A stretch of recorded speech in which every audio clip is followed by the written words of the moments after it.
You're just not sure about me, are you, buddy? Gentle, gentle rain. This green stuff that's coming in the field is millet. It's called proso millet. It's basically bird seed. In Europe, it's still eaten as porridge. All right, here you can see those prickly looking green things are Canada thistle coming.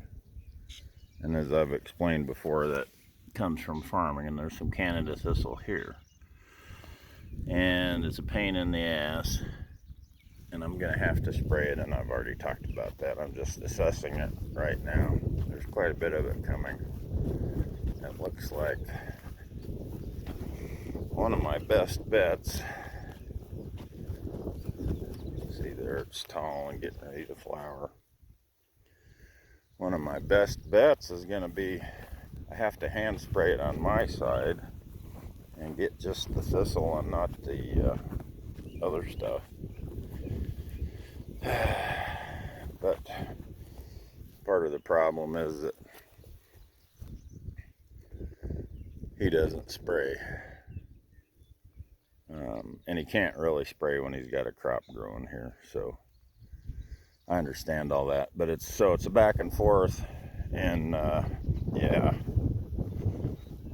that's not very good. Anyway, I'm thinking as I'm filming, and so this is, as usual, a meandering, silly commentary. But what I'm going to have to do, regardless, is hand spray on my side of the fence. And I'm going to have to hand spray probably on his side of the fence. And I'm probably going to kill some of his crop. I hope this video doesn't get used in some kind of a federal trial or something. But yeah, it's too much of a problem, and it's better potential problem. It's not bad right now, but it could get really bad really fast. And so it's better to do what I can to nip it in the bud now. And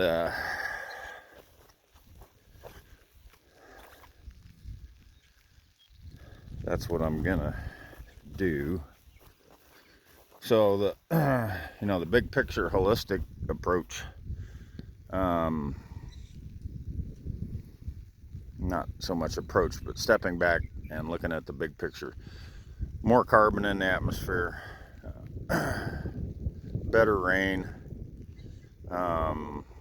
and slightly cooler conditions since 2012. So that puts us in a sweet spot for plant growth, which is fantastic. The grass is just amazingly fantastic. And everything else in the prairie ecosystem is just amazingly fantastic. But along with that, we get the weeds. And so dealing with the weeds is a challenge, especially to do it holistically. And with invasive, aggressive weeds like Canada thistle, unfortunately got to use chemicals. At least I can't think of a solution that'll work that doesn't involve chemicals. So that's what we're going to have to do for that. It's okay. It's not the end of the world.